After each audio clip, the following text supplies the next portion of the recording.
محفل کے آداب کے خلاف ہے کہ ہم بکھر کے بیٹھیں، کم تعداد سے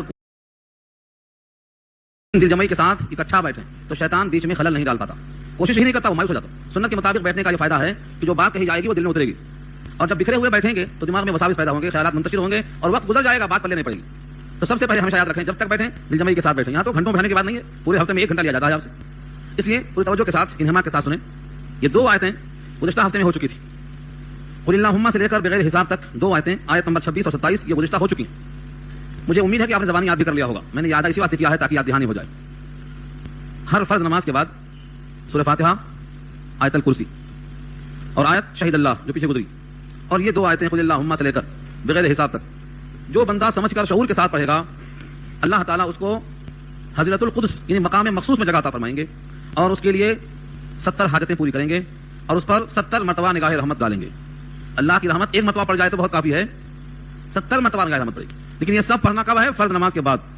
نماز چھوڑ کے پڑھیں گے تو فائدہ نہیں، پہلی شرط یہی ہے، گویا نماز پڑھنے والا ہی ان کی پابندی کر سکتا ہے، نماز چھوڑنے والے کا کوئی تعلق اس سے نہیں۔ تو ان تمام چیزوں کو آپ زبانی یاد کریں۔ سورہ فاتحہ تو آپ کو یاد ہے، آیت الکرسی یاد ہے، اور شہید اللہ ایک ہی آیت ہے، شہید اللہ انہ لا الہ الا ہو، یہ پوری ایک آیت یاد ہے، اور پھر یہ 2 آیتیں قل اللہم سے بغیر حساب تک۔ تو انشاءاللہ اللہ کی رحمتوں کی طرف آپ محتاج نہیں ہوں گے، رحمت برسیں گی آپ پر۔ اور جب 70 حاجتیں آپ کی پوری ہوں گی تو حاجتیں پوری کرنے والا خود جب متوجہ ہوگا تو آپ پریشان نہیں ہوں گے، وہ خصوصی رحمت کے حصول کا ذریعہ ہے، اس واسطے میں نے یاد کیا ہے ان آیتوں کا۔ اس کے بعد جو بندہ ان آیتوں کو پڑھے گا اگر شعوری ایمان کے ساتھ سمجھ کر پڑھے گا تو اس کی کیفیت میں اضافہ ہوگا۔ گزشتہ ہم نے اتنا ہی بتایا تھا کہ نبی کریم صلی اللہ علیہ وسلم نے پیشن گوئی فرمایا کہ آئندہ روم کے سرخ محلات اور یمن کے عظیم محلات اور فارس کے بڑے بڑے محلات یہ سب اسلام کے ماتحتی میں آنے والے ہیں۔ تو لوگوں نے مذاق اڑایا تھا کیونکہ حالات دیکھا۔ غزوہ خندق تاریخی نام ہے، اس کو قرآن کی زبان میں غزوہ احزاب کہا جاتا ہے۔ سن 5 ہجری کا واقعہ ہے، جب سارا علاقہ ٹوٹ پڑا مسلمانوں پر، ختم کرنے کے لیے، اپنے دفاع کے لیے، تحفظ کے لیے کوئی شکل نظر نہیں آئی تو مدینے کے اطراف خندقیں کھودی گئیں، 40 ہاتھ 10 آدمیوں پر تقسیم کیا گیا۔ بنفس نفیس خود محمد مصطفیٰ صلی اللہ علیہ وسلم مٹی کھودنے میں شریک ہوئے۔ ایک پتھر سامنے آ گیا، نہیں ٹوٹ رہا تھا، اتفاق سے وہ سلمان فارسی کے حصے میں تھا، آپ کو محسوس ہوا، جا کر نبی صلی اللہ علیہ وسلم سے کہا کہ یہ پتھر نہیں ٹوٹ رہا ہے، آپ نے پھاوڑا خود ہاتھ میں لیا اور پہلی ضرب لگائی تو اس کے اندر چٹان سے شعلے نکلے، ان شعلوں میں آپ کو ایران کے محلات دکھائی دیے، فارس کے محلات دکھائی دیے۔ دوبارہ پھر مارا تو اس میں آپ کو رومیوں کے محلات دکھائی دیے، تیسری بار پھر مارا تو فرمایا کہ اس میں یمن اور صنعاء کے محلات دکھائی دیے، اور یہ پتھر چکنا چور ہو چکا ہے۔ یہ خبر جب کی گئی تو لوگوں نے کہا اپنی جان کے لالے پڑے ہیں، مدینے میں چھپنے پناہ لینے کے واسطے خندقیں کھود رہے ہیں، اور ایسے خواب بڑے بڑے دکھائی جاتے ہیں، کہاں کسرا اور قیصر کے محلات، کہاں صنعاء یمن کے محلات، کیسے بڑے بڑے خواب دیکھے جا رہے ہیں۔ اس کے بعد یہ آیت نازل ہوئی ہے قل اللہم مالک الملک تؤتی الملک من تشاء، کہا دو کہ بادشاہ تو ہی ہے، تمام سلطنتوں کا بادشاہ ہے، جس کو چاہے دے، جس کو چاہے چھین لے، جس کو چاہے عزت دے، جس کو چاہے ذلت دے، تمہارے ہی ہاتھ میں سب خیر، آپ ہر شے پہ قادر۔ یہ اللہ نے اس حالت میں کہلوایا، تو کیا ہماری حالت اس سے کہیں گزری ہے؟ اس زمانے میں خندق کھودنے کی نوبت تو نہیں آ رہی ہے آپ کو، آپ تو اپنے گھروں میں سڑکوں میں گھوم رہے ہیں، پھر رہے ہیں اور اسلام پر عمل کر رہے ہیں۔ اگر آپ ان حالات کو سامنے رکھ کر ان آیات کو پڑھیں گے اللہ کی قدرت کا استحضار ہوگا، تب جا کر کے مذکورہ رحمتوں کے مستحق بنیں گے آپ۔ اس سے میں نے اس کا یاد فرمایا۔ لیکن یہ پڑھنے والا، اللہ کو بادشاہ ماننے والا، خیر کا مالک اللہ کو تسلیم کرنے والا، جو یہ کہے گا کہ تم رات کو دن میں اور دن کو رات میں داخل کرنے پر قادر ہو، مردے سے زندے کو، زندے سے مردے کو نکالنے پر قادر ہو، جس کو جتنا چاہے رزق دینے پر قادر ہو، جو اللہ پر اتنا یقین رکھے گا اس کا تعلق اللہ والوں سے ہوگا، اللہ کے باغیوں سے نہیں ہوگا۔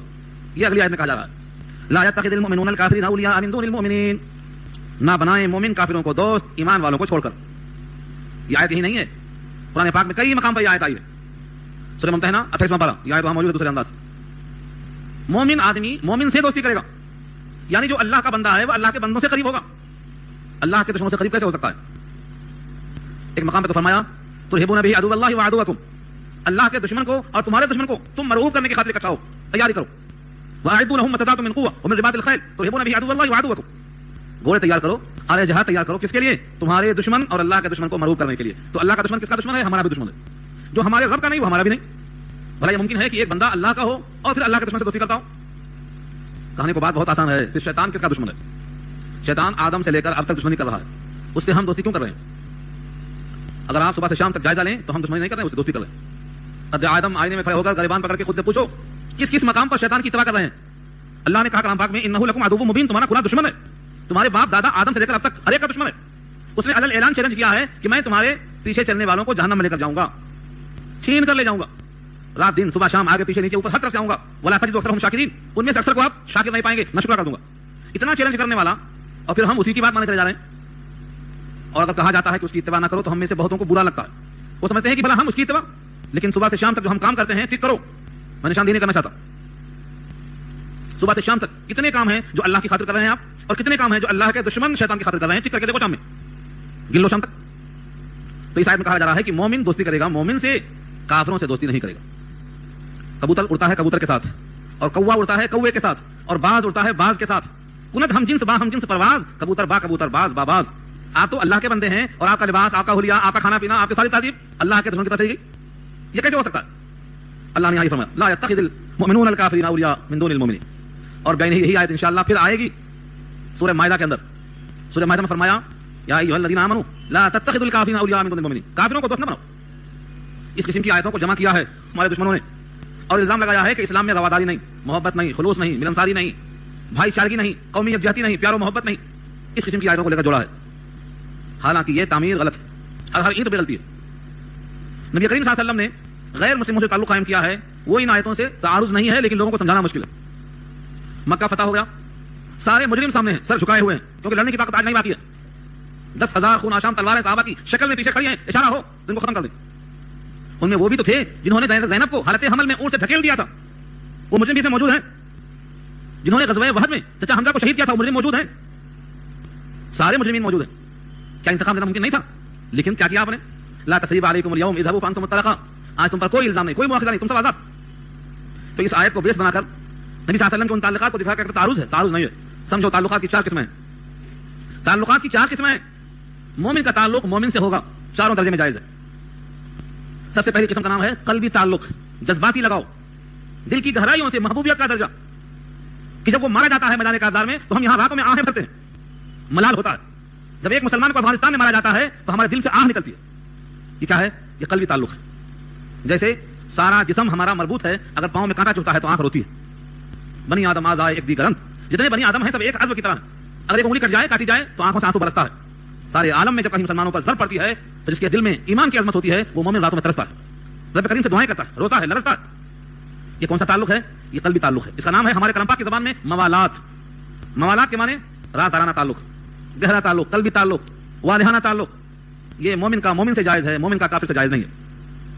اور دوسرا وہ تعلق ہے جس کو ہم کہتے ہیں مدارات, خاطر تواضع. وہ آیا تو بٹھاؤ پلاؤ کھلاؤ, اور ہم گئے تو وہ آئے کھلائے پلائے. مدارات کہتے ہیں اس کو. حضرت سعد بن معاذ جاتے ہیں مکے میں تو وہاں کافر میزبانی کرتا ہے, اور وہ کافر جب مدینے میں آتا ہے تو سعد بن معاذ اس کی دیکھ بھال کرتے ہیں. کیا یہ مدارات ہے, خاطر تواضع کرنا. یہ اسلام میں اس وقت جائز ہے جبکہ اسے ہماری جنگ نہ ہو رہی ہو. اگر ہر بھی کافر ہے تو یہ بھی جائز نہیں ہے. اور تیسری قسم ہے جس کا نام ہے کاروبار کرنا, بزنس کرنا, تجارت کرنا, جس کا نام معاملات ہے. تو موالات, مدارات اور معاملات, یہ کاروبار کرنا جائز ہے. ان سے لینا بیچنا خریدنا سب جائز ہے, کوئی رکاوٹ کے اندر نہیں ہے. اور ایک ہے مواسات. مواسات کے معنی غم میں شریک ہونا, دکھ درد میں شریک ہونا, پرسا دینا, بیماری میں عیادت کرنا. نبی کریم صلی اللہ علیہ وسلم نے یہودیوں تک کی عیادت کی ہے. یہ سب چیزیں جائز ہیں. انسانی بنیادوں پر ان کی عیادت کریں گے, ان کی خاطر مدارات کریں گے, ان سے معاملات کریں گے. خیبر فتح ہونے کے بعد وہاں کی زمینوں کو یہودیوں کو دے دیا گیا, تم کام کرو, آدھا تم کو ملے گا حق الخدمت اور آدھا ہم کو دینا زمیندار کی حیثیت سے. یہ ہوتا رہا جناب عمر کے زمانے تک. جب پختگی آ گئی تو جناب عمر نے جلا وطن کر دیا ان کو وہاں سے. اس سے انشاءاللہ 28واں پارہ میں آئے گا. تو بتانا یہ ہے کہ تعلقات کی 4 قسمیں ہیں. ان چاروں میں سے ایک ناجائز ہے, 3 جائز ہیں. اب اگر چاروں میں فرق نہیں کریں گے, ان آیتوں کو پیش کریں گے تو کیا دکھائی دے گا؟ نبی صلی اللہ علیہ وسلم تعلق کرتے تھے اور آیتوں میں تعلق سے منع کیا ہے, لہذا ٹکراؤ ہے حدیث میں, قرآن میں تعلق کو رفع کرنا ہے.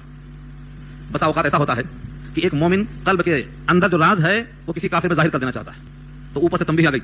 سورہ ممتحنہ پارہ 28 یا ایھا الذین آمنوا لا تتخذوا عدوی وعدوکم اولیاء تلقون الیہم بالمودۃ وانا اعلم بما اخفیتم وما اعلنتم. سورہ ممتحنہ کی آیت میں کیا فرمایا؟ ایمان والو, میرے دشمن کو, خود تمہارے دشمن کو دوست نہ بناؤ, تم ڈالتے ہو ان کی طرف دوستی کا ہاتھ. وہ قصہ طویل ہے, بہت طویل قصہ ہے. حاتب ابن ابی بلتا, سن لو قصہ, اگر نہیں ہے وہ 28واں پارہ میں ہے, لیکن بات یاد رہے گی آپ کو. تعلقات کی بنیاد پر قلبی راز فاش کیا تو عتاب نازل ہوا. قلبی راز فاش نہیں کر سکتے آپ. حاتب ابن ابی بلتا بدری صحابی ہیں, انصاری ہیں. انہوں نے ایک خط لکھا مدینے سے مکے والے کافروں کے نام. کہا دیکھو تم پر محمد صلی اللہ علیہ وسلم فلاں طریقے سے فلاں تاریخوں میں فلاں انداز پر حملہ کرنے والے ہیں, اور تم اپنا تیاری کر لو. ایک عورت تھی, وہ عورت بڑی گویہ تھی, مغنیہ تھی. اس کو خط دے دیا, وہ خط لے کے چلی گئی. ابھی خط لے کے نکلی تھی, جبریل آ کے پہنچ گئے. کہا اللہ کے رسول, ایک عورت نے راز کو لے کر سفر شروع کر دیا ہے اور آپ کے صحابی نے وہ خط لکھا ہے, اور خط کا مضمون یہ ہے, اور وہ عورت فلاں مقام پر ہے, اور عورت کے فلاں مقام پر خط رکھا ہوا ہے. صاحب بتا دیا جبریل نے. آپ نے بلایا حاتب ابن ابی بلتا کو, جھوٹ تو وہاں سوال ہی پیدا نہیں ہوتا بولنے کا. انہوں نے کہا ہاں میں نے خط لکھا ہے. جناب عمر نے کہا حکم دیجیے گردن مار دوں. خط لکھا ہے, کافر کو راز کی بات فاش کر دیا, اڑا دو گردن ان کی. خط منگانے کے واسطے بھیجا حضرت علی کو, اور غالباً حضرت عباس نے کوئی دوسرے صحابی, مجھے نام میں اشتباہ ہو رہا ہے, حضرت علی رضی اللہ ساتھ موجود. کہا دیکھو ایک مقام کا نام ہے روضہ خاخ, اس باغ کے قریب عورت پہنچی ہے، اس عورت کے پاس وہ خط ہے، جا کے لے کے آؤ۔ جب وہاں یہ پہنچے ہیں تو عورت وہیں ملی، اسی مقام پہ ملی۔ طاقت باہر نکالو، کہا میرے پاس کوئی خط نہیں ہے۔ حضرت علی نے کہا رسول کا فرمان جھوٹا نہیں ہو سکتا، اگر کپڑا اتارنے کی نوبت آئی تو اتار دوں گا ورنہ خط نکال دے، یعنی اگر خط نہیں نکالا تو میں کپڑے اتار کے خط نکالوں گا۔ بخاری میں الفاظ ہیں یہ تجربت کے معنی بالکل ننگا کر دینا۔ جب اس نے دیکھا کہ رخ بدلا ہوا ہے اور بڑے یقین سے کہا جاتا ہے تو اس نے اپنے جوے میں سے خط کو نکالا، اور بعض روایتوں میں ہے نیفے میں سے نکالا۔ تطبیق یہ ہے کہ پہلے نیفے میں رکھا تھا، پھر موقع دے کے جوے میں گھس لیا تھا۔ کپڑا نکالیں گے تو یہاں تھوڑی ہاتھ ڈالیں گے، لیکن جب دیکھا کہ یہاں بھی ہاتھ ڈالیں گے تو نکال کے خط پیش کر دیا۔ خط واپس آیا، خط میں لکھا ہوا تھا فلاں تاریخ کو لشکر نکلنے والا ہے، اپنا دفاع کر لو۔ یقیناً رات کو فاش کیا تھا۔ حضرت عمر نے کہا گردن اڑا دوں۔ نبی صلی اللہ علیہ وسلم نے فرمایا کہ معلوم ہے کون ہے یہ حاتم ہے، حاتم ابن ابی بلتع بدری صحابی۔ انہوں نے کہا کہ اللہ کے رسول جلدی نہ کرو، میرا معاملہ سن لو، میں جو کہہ رہا ہوں سچ ہے، سن لو۔ پہلے ہے یہ کہ سب لوگ جتنے بھی یہاں پر آئے ہیں مہاجر، سب کے کوئی ماما نانا خالہ پھوپھا کوئی نہ کوئی مکے میں ہے کہ ان کے گھر کی بچوں کی دیکھ بھال کر رہے ہیں، میرا مکے میں کوئی نہیں۔ میں نے چاہا کہ ان پر ایک احسان کر دوں تاکہ اس احسان کے بدلے میرے بچوں کا تحفظ ہو جائے۔ یہ اصل قصہ ہے۔ جناب عمر ماننے کو تیار نہیں، کیا بچوں کے تحفظ کے لیے اسلام کا تحفظ خطرے میں ڈالیں گے آپ؟ اجازت دیں گردن صاف کر دوں۔ فرمایا نبی صلی اللہ علیہ وسلم نے عمر یہ بدری صحابی ہیں، اور بدری صحابی کے بارے میں کیا کہا اللہ نے معلوم ہے؟ فرمایا اللہ ورسولہ عالم، آپ ہی کو معلوم۔ فرمایا اللہ نے کہا اعملوا ما شئتم قد غفرت لكم، تمہاری میں نے مغفرت کر دیا ہے، تم جو چاہے کرو۔ بدر کے مقام پر جان کو پیش کرنے والوں کے لیے مغفرت کا روانہ مل چکا ہے، تم جو چاہے کرو۔ جناب عمر نے یہ سن کر آنکھوں میں آنسو بھر لیا، اللہ کتنا کریم ہے، ہمارے عمل کا صلہ کتنا عظیم دے رہا ہے کہ تم جو چاہے کرو، کیونکہ تم نے بدر میں وہ کارنامہ انجام دیا ہے کہ وہاں اگر تم اکھڑ جاتے تو اسلام کی ہوا اکھڑ جاتی، تم وہاں جم گئے، اسلام جم گیا۔ آج ہمارا اسلام ان کے جان ہتھیلیوں پر لینے کا صدقہ ہے۔ 313 ہیں ہزاروں کے مقابلے میں۔ یہ میں نے قصہ یہاں کو بیان کیا۔ دیکھو مومن ایک کافر کو راز فاش کرتا ہے تو نبی کی طرف سے عتاب آتا ہے، لیکن چونکہ ان کا مقام اتنا اونچا تھا، ان کی قربانیاں اتنی اونچی تھی کہ یہ قصور اللہ نے معاف کر دیا۔ لیکن ہمارے پاس کوئی قربانی نہیں ہے، ہم ایسی غلطی ہرگز نہ کریں۔ ہم کافروں کے لیے مخبر نہ بنیں، یہودیوں کے واسطے آلے کار نہ بنیں، نصارہ کے واسطے معاون نہ بنیں۔ ہم اپنی جان اور ایمان کو بچانے کے لیے اسلام کے محافظ بنے رہیں۔ لا يتخذ المؤمنون الكافرين اولیاء من دون المؤمنین، نہ بنائیں ایمان والے کافروں کو دوست ایمان والوں کو چھوڑ کر۔ ومن يفعل ذلك، اور جو ایسا کرے یعنی مومن کو چھوڑ کر دوستی کر لے کافروں سے، فلیس من اللہ فی شیء، تو نہیں ہے وہ اللہ کے پاس سے کسی بھی مقام پر، یعنی اس کی کوئی حیثیت نہیں، نہ وہ اب ایمان والا ہے نہ ایمان پر قائم ہے، ختم ہو گیا قصہ اس کا۔ الا ان تتقوا منهم تقا، مگر یہ کہ تم اس سے بچنا چاہو بچا کر۔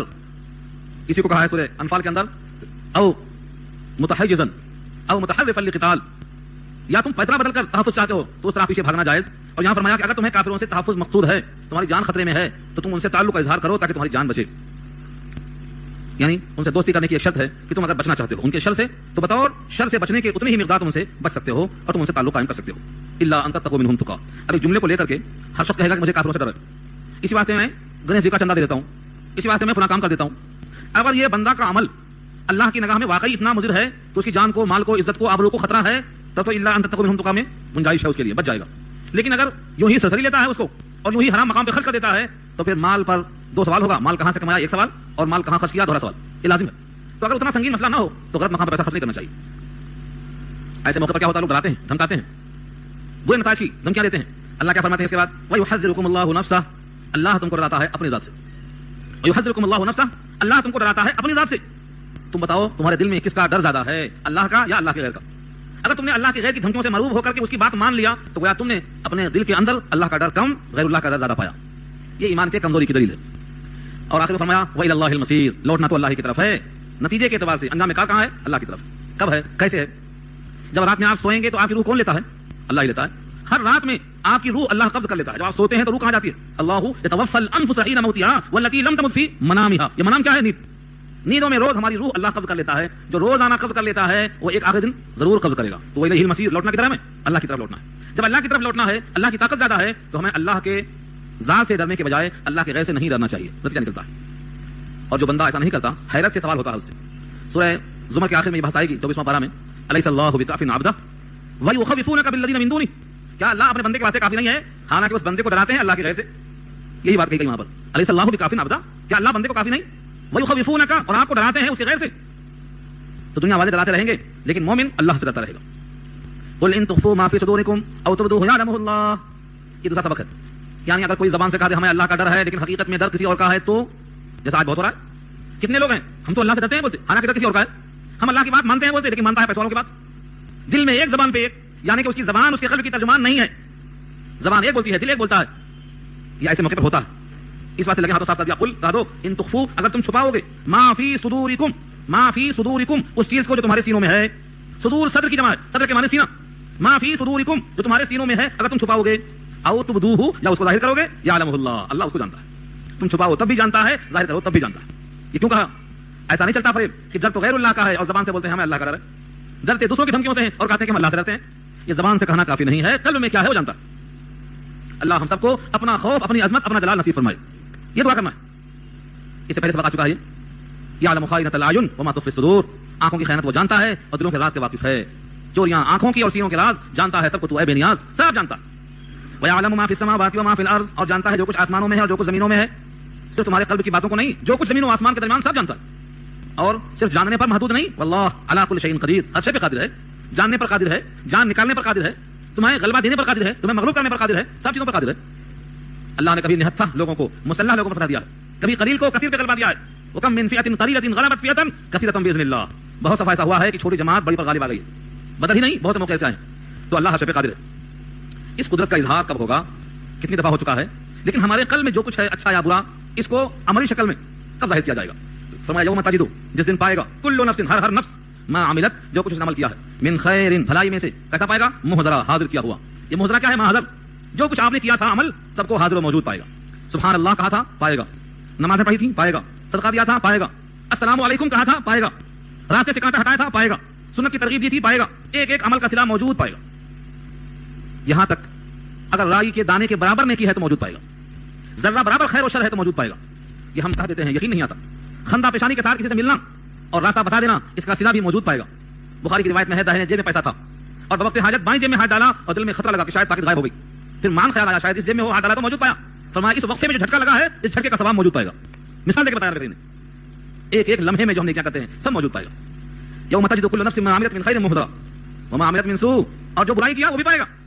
وما عملت من سوء, ان دونوں کو جوڑنا ہے تو جوڑ لو. فمن يعمل مثقال ذرة خيرا يره ومن يعمل مثقال ذرة شرا يره, جس طرح ذرہ برابر خیر دیکھے گا ایسے ہی ذرہ برابر شر دیکھے گا. تو پہلے کہا من خیر, بھلائی میں سے کرے گا, محضرا, وما عملت من سوء محضرا, دونوں کو موجود پائے گا. اور جب برائی کو پائے گا تو کیا برائی کو دیکھ کر خوش ہوگا؟ نماز حسین عورت کی شکل میں آئے گی اور نماز کو چھوڑنے والے کے لیے وہ عورت بھوت کی شکل میں آئے گی, تو کیا اس کو پیار کرے گا, قریب ہوگا؟ دیکھو یہاں تک تودو لو ان بینها وبینه امدا بعیدا, تمنا کرے گا کاش اس کے درمیان اور اس برائی کے درمیان بڑی لمبی مسافت ہو جاتی, یہاں سے کلکتہ تک دور ہو جائے. نمازوں کا نہ پڑھنا چھائے گا, زکات کا نہ دینا ڈسے گا, کہے گا یہ دور ہو جائے, مگر دور نہیں ہوگا. زکات نہ دینے والے کا مال کیا بن جائے گا؟ ازدا بن جائے گا, کہے گا میں تیرا خزانہ ہوں, ڈسے گا. یہ کہے گا دور ہو جا, وہ سر پہ چڑھے گا, دور نہیں ہوگا. جس نے چرایا ہے مال, مال غنیمت ہو, مال فے ہو یا مالک کا مال ہو, وہ سب اس کے اوپر سوار ہو جائے گا. بخاری کی روایت میں لکھا ہے غزوات کے بیان میں, فرمایا کہ مال کا کوئی غلول نہ کرے, خیانت نہ کرے. کوئی گھوڑا چلا لے گا, قیامت میں گھوڑا رون دے گا, بکری چلا لے گا, بکری سینگوں سے مارے گی, کپڑا سونا چاندی چلا لے گا, اس سب پہ سوار ہوگا اور مجھ سے کہے گا یا محمد یا محمد یا محمد صلی اللہ علیہ وسلم, اور میں کہوں گا میں تیرے کام میں نہیں آؤں گا, میں تیرے کام میں نہیں آؤں گا, میں تیرے کام میں نہیں آؤں گا. اس لیے میں تم کو پہلے آگاہ کر دے رہا ہوں, خیانت سے بچنا, خیانت سے بچنا. تو جو آدمی جس چیز کی خیانت کرے گا, جو بھی برائی کرے گا, وہ برائی اچھی شکل میں نہیں آئے گی, برائی تو بری شکل میں آئے گی. کیا تمنا کرے گا؟ تودو, تودو کا ترجمہ کیا کرتا ہوں, خواہش کرے گا. ترجمہ کمزور ہے. ودا یا ودو کے معنی آتے ہیں دل سے خواہش کرنا, حریص ہونا, دل سے چاہنا, یعنی آرزو کرے گا کسی طریقے سے دور ہو جائے. تودو لو ان بینها وبینه امدا بعیدا, چاہے گا کہ اس کی برائی جس شکل میں بھی آ رہی ہے, جیسے ہم نے کہا سبحان اللہ تو درخت کی شکل میں آ گیا, ایسے ہی برائی کی شکلیں ہوں گی. کوئی برائی, جیسے آپ نے تماشا مار دیا, یہ تماشا مار دیا تو کس شکل میں آئے گا؟ اللہ تعالیٰ نے ہر برائی کی ایک شکل دے رکھی ہے. ہر برائی, جیسے حدیث میں آتا ہے ایک بندہ ہے سورہ کہف پڑھتا ہے, سورہ ملک, سورہ کہف نہیں سورہ ملک. جب یہ انتقال کرے گا تو قبر کا عذاب نہیں ہو پائے گا. عذاب قبر آئے گا سر کے پاس سے تو سورہ ملک چادر بن جائے گی سر کے پاس سے. عذاب قبر آئے گا پیر کے پاس سے تو چادر بن جائے گی پیر کے پاس سے. حدیث میں آتا ہے جدھر سے عذاب قبر آنا چاہے گا یہ سورہ ملک کا ہے, چادر بن کے ڈھانپ لے گی. تو سورہ ملک کا پڑھنا چادر کی شکل بن جائے, ایسے ہی نمازوں کا پڑھنا حسین عورت کی شکل بن جائے, زکات کا نہ دینا سانپ کی شکل بن جائے, سبحان اللہ کہنا درختوں کی شکل بن جائے. تو معلوم کیا ہوا, ہر عمل کی شکل ملے گی. سینہ تان کے آقا کے چلنے والا متکبر, سورہ مدثر میں اللہ نے کہا ہم چاہیں گے پہاڑ پہ اس کو, تو تکبر پہاڑ کی شکل بن جائے. سورہقہ صعودا, ہم صعود تو چاہیں گے اور چڑھنے سکے گا یہ, تو ہر عمل کی ایک شکل بنے گی. اور وہ بری شکلیں جب سامنے آئیں گی تو بھاگے گا. وَيُحَذِّرُكُمُ اللَّهُ نَفْسَهُ, اللہ تم کو ڈراتا ہے اپنی ذات سے. کیوں ڈراتا ہے یہ؟ کیونکہ وہ ہر عمل کو شکل دینے پر قادر ہے. واللہ رؤوف بالعباد. یہ ایک سوال کا جواب ہے. وہ یہ نہ سمجھے کہ بری شکل دینا, برے اعمال کے بدلے میں برائی ظاہر کرنا یہ کوئی نفرت ہے, کوئی ظلم ہے, کوئی شقاوت ہے, کوئی زیادتی ہے, کوئی ظلم ہے. نہیں, واللہ رؤوف بالعباد, اللہ رؤوف ہے بندوں پر. رؤوف کے معنی نرمی کرنے والا, مہربان, شفقت کرنے والا. یہ پہلے سے پہلے اطلاع کرنا بھی شفقت ہے تاکہ تم بچو اس سے, جھوٹ سے بچو, غیبت سے بچو, تہمت سے بچو, ترک نماز سے بچو, زکات نہ دینے سے بچو. کیوں فرمائیے رؤوف بالعباد, اللہ بندوں پہ مہربان ہے. قل ان کنتم تحبون اللہ فاتبعونی یحببکم اللہ ویغفر لکم ذنوبکم واللہ غفور رحیم. یہ آیت نمبر 31 بہت اہم ہے. آیت نمبر 31 بہت اہم ہے. پیچھے واقعہ آیا, عیسائیوں نے عیسیٰ کو خدا کا بیٹا کہا, حضرت مریم کو خدا میں شریک کہا, 1/3 قرار دیا, عزیر کو خدا کا بیٹا کہا گیا. یہ سب پیچھے آ چکا. یہاں تک کہ مشرکین مکہ جو بتوں کی پرستش کرتے تھے وہ بھی اس لیے کرتے تھے کہ یہ بت ہمیں اللہ سے قریب کر دیں گے. یہ جملہ کہاں ہے؟ سورہ زمر میں انشاءاللہ آئے گا. یہ 23واں پارہ کے آخر میں, ما نعبدہم الا لیقربونا الی اللہ زلفا, ہم بتوں کی پرستش نہیں کرتے مگر اس لیے تاکہ یہ بت ہمیں اللہ سے قریب کر دیں. جو عقیدہ کفار قریش کا تھا اور آج بھی ہندوستان کے کافروں کا عقیدہ یہی ہے. تلاش کر لیں, پوچھ لیں ان سے. وہ کہتے ہیں تخیل کے بغیر, سوچے بغیر, ذہن میں ہماری شکل آئے بغیر ہم خدا کی بندگی کیسے کر سکتے ہیں؟ لہذا اس مورتی کو ہم سامنے رکھ کر حقیقی مالک کا تصور جماتے ہیں اور یہ بت کا تصور ہمیں اللہ سے قریب کرتا ہے. ما نعبدہم الا لیقربونا الی اللہ زلفا. یہودی کیا بولتے ہیں؟ عزیر سے ہماری محبت دلیل ہے کہ ہم اللہ کو بہت چاہتے ہیں. عیسائی کہتے ہیں ہم حضرت عیسیٰ کو خدا کا بیٹا کہتے ہیں اور مریم کو 1/3 کہتے ہیں. یہ سب کیا ہے؟ ہماری محبت ہے. محبت میں سب ہو رہا ہے. جتنا شرک ہوا ہے سب محبت میں ہوا. نوٹ کر لو اس کو. کوئی شرک عداوت میں نہیں ہوا ایک بھی. ہمیشہ محبت میں شرک ہوتا ہے. بت پرستی کہاں شروع ہوئی؟ سورہ نوح میں انشاءاللہ آئے گی بحث. یغوث و یعوق و نصرہ, یہ سب نام بتوں کے ہیں. خاندان کے بڑے بڑے رئیس جب مر جاتے تو شیطان آ کے بولتا ہے تمہارے خاندان کا فلاں آدمی مر گیا, کتنا بڑا بزرگ تھا, تو اس کو بھلا دیں گے, خدمات ہے اس کے, پھر کیا کریں؟ اس کی شکل تو بناؤ, کم سے کم یاد تو رکھو. اس کی شکل بنائی یادداشت کے لیے. اس کے بعد کہا اس سے ملاقات کا روزانہ ملتا ہے. اب ملتا ہے تو ملاقات میں اظہار عقیدت کرتا ہے تو ہاتھ جوڑ لیتا ہے. بیٹا دیکھ رہا ہے کہ سب ہو رہا ہے, اس نے کہا تھا آگے بڑھاؤ, پھول لے کے آگے چڑھا دیا. اور یہ فوٹو پر پھول آگے چڑھ رہے ہیں. اس میں چاہتے چاہتے بندگی تک پہنچ گئے راستے میں, لیکن شرک شروع ہوتا ہے. تو محبت کے بغیر کوئی شرک نہیں ہوا.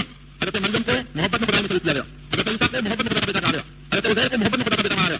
کوئی دنیا میں اس کی محبت کے بغیر نہیں ہوا ہے. بتوں سے محبت ہے یہ سمجھا گیا کہ ہمیں اللہ سے قریب کر دیں گے. یہ سب محبت میں ہوا ہے. اس سے قریب ہونے کی محبت ہے اللہ سے, کیونکہ اللہ کی محبت دل میں ہے. ہر دل میں اللہ کی محبت ہے. کیوں ہے؟ اللہ پیدا کرنے والا ہے, اس کو معلوم ہے کہ مخلوق کے دل میں خالق کی عظمت ہوتی ہے. ہمیں آپ اس نے دیا دل والے کے دل میں آئے گی, ہمیں ہمارے وجود والے کے دل میں آئے گی. اللہ نے کہا من مانی محبت نہیں چلے گی, من مانی محبت نہیں چلے گی. دل ان تم تحبون اللہ, کہہ دو اگر تم محبت رکھتے ہو اللہ سے فاتبعونی تو میری اتباع کر لو, فاتبعونی میری اتباع کر لو. اس کے بعد کون ہے؟ محمد مصطفیٰ صلی اللہ علیہ وسلم. میری اتباع کر لو تو معلوم ہوگا کہ تم اللہ سے محبت کر رہے ہو. جو میری اتباع نہیں کرے گا گویا وہ محبت کی تعریف میں نہیں آیا, پیچھے آ گیا. ان کنتم تحبون اللہ, اگر تم اللہ سے محبت کرتے ہو حقیقتاً فاتبعونی تو میری کر لو. میں سنایا ہوں, مجھے یاد ہے, مگر پھر تازہ کر لو کیونکہ آپ کو یاد رکھنے کا معمول نہیں بنا ہے. ابھی 3 صاحب نے کہا نبی ہیں معصوم ہیں, ان کے لیے تھوڑی سی عبادت کافی ہے, ہمیں بہت کرنا پڑے گا. لہذا ایک نے فیصلہ کر لیا کہ میں ہمیشہ روزہ رکھوں گا, کبھی کھانا نہیں کھاؤں گا. اور ایک نے کہا کہ میں ہمیشہ رات بھر کھڑا رہوں گا, تہجد پڑھتا رہوں گا, سوؤں گا نہیں. اور ایک نے کہا میں کبھی بیوی کے پاس جا کر لذت حاصل نہیں کروں گا, ہمیشہ بغیر نکاح کے رہوں گا. کیوں کہا تھا بھائی یہ سب؟ یہ بخاری میں روایت موجود ہے.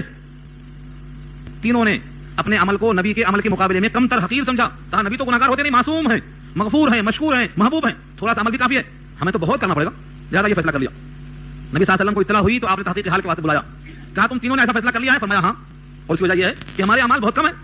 فرمایا تم سب سے زیادہ میں اللہ سے ڈرتا ہوں, انا اعلم وانا اتقاکم, تم میں سب سے زیادہ میں اللہ سے ڈرتا ہوں, تم میں سب سے زیادہ میں اللہ کی معرفت رکھتا ہوں. اور اس کے بعد سنو کان کھول کے, میں شادی بھی کرتا ہوں اور بغیر بیوی کے سوتا بھی ہوں, میں روزہ بھی رکھتا ہوں اور کھانا بھی کھاتا ہوں, اور میں راتوں میں نماز بھی پڑھتا ہوں اور سو بھی جاتا ہوں. قسم بخدا میری اتباع کے بغیر محبوبیت حاصل نہیں ہوگی. جو خدا کی محبوبیت چاہتا ہے اس کے واسطے ایک ہی راستہ ہے کہ میری اتباع کر لے. فاتبعونی, میری اتباع کر لے. جو میری اتباع کر لے گا وہ اللہ کا محبوب بن جائے گا. دیکھو آگے فرمایا یحببکم اللہ, تم کو اللہ محبوب بنا لے گا. یحببکم اللہ, اللہ تم سے محبت کرنے لگیں گے. ویغفر لکم, اور تمہاری مغفرت کر دیں گے. کس چیز کی؟ ذنوبکم, ذنب کی جمع ہے, گناہوں کی. واللہ غفور الرحیم, اور اللہ غفور الرحیم ہے. یہ آیت کا ترجمہ ہوا. ابھی اس کو تھوڑا پھیلائیں گے تاکہ صحیح سمجھ میں آ جائے کہ محبت کا معیار کیا ہے. محبت کرنا آسان نہیں ہے. جس سے محبت ہوتی ہے آدمی اس کا غلام بن جاتا ہے. جس سے محبت ہوتی ہے اس کی اداؤں پہ قربان ہو جاتا ہے. ایک صحابی ہیں, انہوں نے نبی صلی اللہ علیہ وسلم کو جب دیکھا تھا تو غریبان کھلے ہوئے تھے. زندگی بھر کبھی غریبان بن نہیں کیا. انہوں نے کہا میں نے نبی کو جب دیکھا تھا تو غریبان کھلے ہوئے تھے, میں کبھی اس کو بند نہیں کروں گا. ایک صحابی ہیں ابو محذورہ, انہوں نے نبی کو اذان میں چکما دیا تھا. چھوٹے تھے, اذان ہو رہی تھی, مزہ کر کے بھاگ رہے تھے جیسے بچے ہوتے گلی کے. اذان ختم ہوئی, بلایا آپ نے, کہا ادھر آؤ, پھر سے اذان دو. ڈر کے مارے ہمت نہیں ہوئی, دوبارہ پھر حکم ہوا, اذان دینا شروع کر دیا. نبی صلی اللہ علیہ وسلم کو پیار آیا تو سر پہ ہاتھ رکھ دیا. ان بالوں کو زندگی بھر نہیں کٹوایا, کہا نبی کے ہاتھ پڑے ان بالوں پر. یہ ہے محبوبیت. زندگی بھر نہیں کٹوایا. جن سروں پر, جن بالوں پر نبی کے ہاتھ لگے ہیں میں انہیں کٹوا دوں, زندگی میں کبھی نہیں کٹوایا. یہ محبوبیت. حضرت عبداللہ ابن عمر جب مکے سے مدینہ جاتے تھے تو نبی کے ساتھ جب گئے تھے اس سے پہلے سفر میں, جہاں جہاں نبی صلی اللہ علیہ وسلم بیٹھ کر قضائے حاجت فرمایا کرتے تھے, پیشاب فرمایا, ان تمام جگہوں میں ابن عمر بیٹھ کر اٹھتے تھے, پیشاب کا تقاضا ہو یا نہ ہو. وہ فرماتے تھے میرے محبوب یہاں بیٹھ کر اٹھے تھے. یہ محبت کا عالم ہے صحابہ کرام میں. تو خلاصہ یہ کہ جب کسی سے کسی کو محبت ہوتی ہے تو اس کی اداؤں پہ قربان ہوتا ہے, اس کی نقل کرتا ہے, اس کی بات کو مانتا ہے, اس کی بات کو سنتا ہے. اور اگر محبت تو ہے لیکن اس کی بات نہیں مانتا ہے, تو اس کی مثال میں دیتا ہوں, ذاتی رائے نہیں ہے, انشاءاللہ قرآن سے ہی ملے گی. حضرت ابو طالب, حضرت کیوں لگاتا ہوں کیونکہ چچا ہے وہ. ابو طالب نے نبی صلی اللہ علیہ وسلم کی شفقت میں, پیار میں, محبت میں, پرورش میں اپنا سب کچھ لگا دیا. سگے بیٹوں سے زیادہ پیار سے پالتے رہے. اور جب مکے والوں نے بائیکاٹ کر دیا ہے تو 3 سال تک شعب ابی طالب کی گھاٹیوں میں قید ہو گئے. 3 سال تک ابو طالب بھی سب کے ساتھ پتے کھاتے رہے. کھانا نہیں تھا, درختوں کی چھال چباتے تھے یا پتوں کو توڑ کر کھاتے تھے, اور ان کے فضلے بکری کے میگنیوں کی طرح نکلتے تھے. مگر ابو طالب نے ایمان قبول نہیں کیا. محبت میں 3 سال پتے کھائے, محبت میں ہمیشہ ساتھ لیے پھرتے تھے. ملک یمن گئے, ملک شام گئے, تمام اسفار میں ساتھ لے کے گئے, لیکن ایمان نہیں لائے, ایمان قبول نہیں کیا. آخری وقت میں کہا اخترت النار علی النار, میں آگ کو پسند کرتا ہوں, آگ کو پسند نہیں کرتا. لوگ کہیں گے موت کے خوف سے اپنا آبائی دین بدل دیا, اس لیے میں آگ کو پسند کرتا ہوں مگر آگ کو پسند نہیں کرتا. تو ابو طالب نے نبی کو چاہا, تبھی تو پتے کھایا 3 سال تک. ہے کوئی ہم میں 3 سال پتے کھانے والا؟ 3 سال نہیں, 3 دن نہیں, 3 وقت نہیں کھانے والا کوئی پتا. معلوم ہوا ابو طالب کی جو محبت نبی سے تھی وہ ہم کو حاصل نہیں ہے ابھی. لیکن ابو طالب نے نبی کی بات نہیں مانا. ابو طالب نبی سے محبت کرتے تھے, نبی کی بات نہیں مانا. گویا نبی کو مانا, نبی کی نہیں مانا. 2 لفظوں میں خلاصہ ہے, نبی کو چاہا, نبی کی نہیں چاہا. نبی کو مانا, نبی کی بات نہیں مانا. نتیجہ کیا ہوا؟ سب سے ہلکا عذاب قیامت میں ابو طالب کو ہوگا, یعنی ان کے پیروں کی آگ جوتوں کی شکل میں ہوگی, جس سے دماغ پکے گا جیسے بھگونا پکتا ہے آگ کے اوپر. یہ کیوں ہے؟ کیونکہ محبت بہت تھی, لیکن خالی محبت کام میں نہیں آئے گی. اطاعت کرنا ضروری ہے, نبی کی بات ماننا ضروری ہے, نبی کی سنت کی پیروی کرنا ضروری ہے, نبی کے مشن کو آگے بڑھانا ضروری ہے, نبی پر جو قرآن نازل ہوا ہے اس کو پڑھنا پڑھانا لوگوں میں عام کرنا ضروری ہے. جب تک ہمیں والہانہ عقیدت اس طرح نہیں ہوگی, ہماری محبت کا معیار کمزور ہوگا. ایک عربی کا شاعر کہتا ہے, لو کان حبک صادقا لاطعته ان المحب لمن يحب مطیع. اگر تیری محبت سچی ہوتی, لو کان حبک صادقا, اگر تیری محبت سچی ہوتی, لاطعته, تو اس کی اطاعت کرتا. کیوں؟ ان المحب لمن يحب مطیع, محبت کرنے والا اپنے محبوب کا غلام ہو کے رہتا ہے, غلام بن کے رہتا ہے. اور آگے فرمایا تعصی الہ وانت تظہر حبہ, تم الہ یعنی معبود سے محبت کا دم بھرتے ہو اور اس کی نافرمانی کرتے ہو. ھذا لعمری فی الفعال بدیع, میری عمر میں اس سے عجیب و غریب اور کون سی بات ہو سکتی ہے؟ تم جس خدا کی محبت کا دعویٰ کرتے ہو, اس محبت کے باوجود اس اللہ کی نافرمانی کرتے ہو.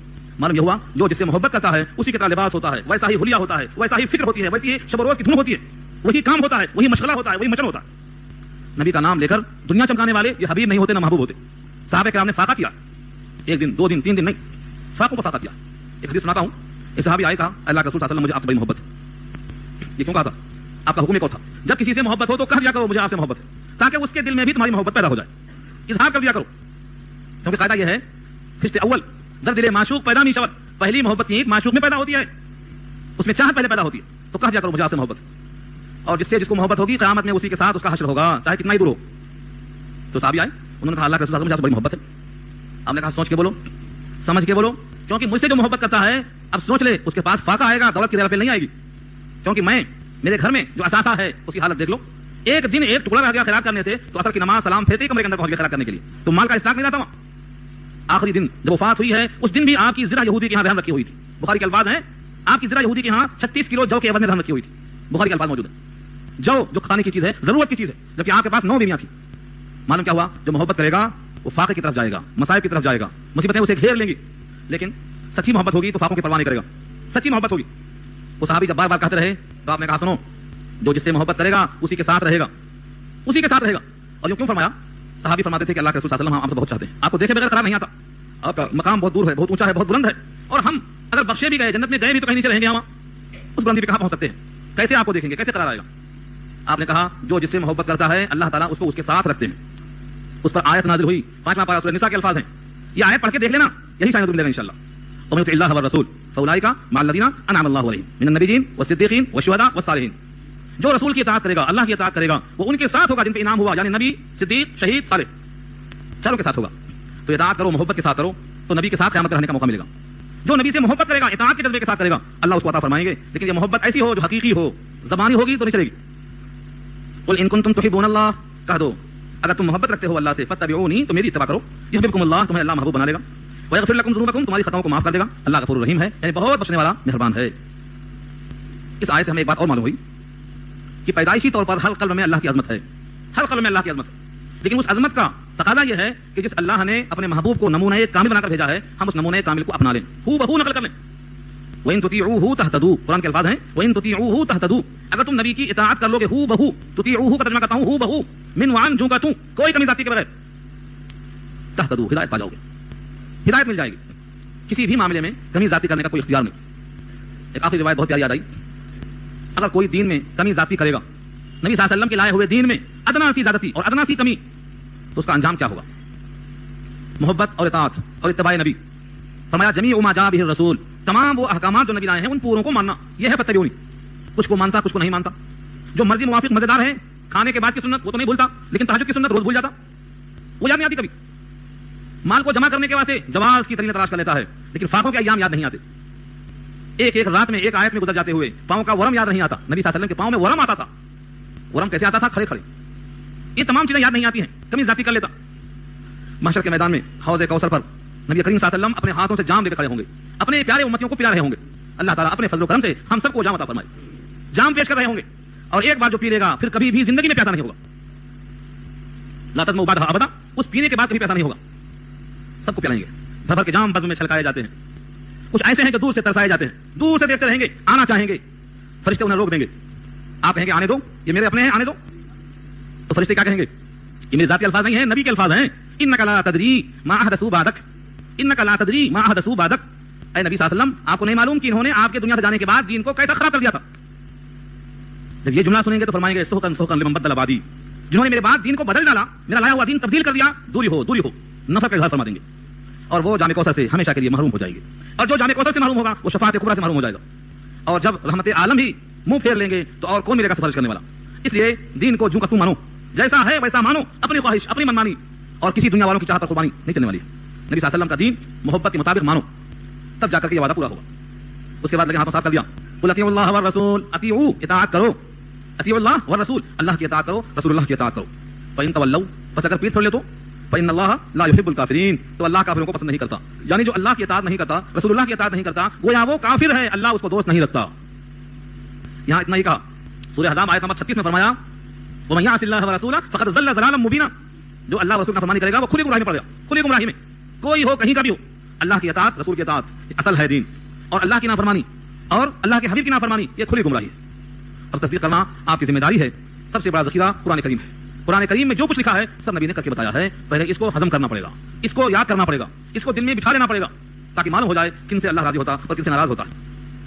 قل اطیعوا اللہ والرسول فإن تولوا فإن اللہ لا يحب الکافرین. اب آگے ایک عجیب و غریب واقعہ چلنا شروع ہوا، آدم کا اور نوح کا اور آل ابراہیم کا اور آل عمران کا. اس واقعے کو انشاءاللہ ہم آئندہ چھیڑیں گے، کیونکہ اب وقت ہو گیا ہے، تھوڑا سا حصہ باقی ہے. دعا کر لیجیے. البتہ کچھ اگر سوالات ہیں تو انشاءاللہ اس کا جواب دیا جائے گا. آپ اس کو پیش کریں اور دعا کر لیں.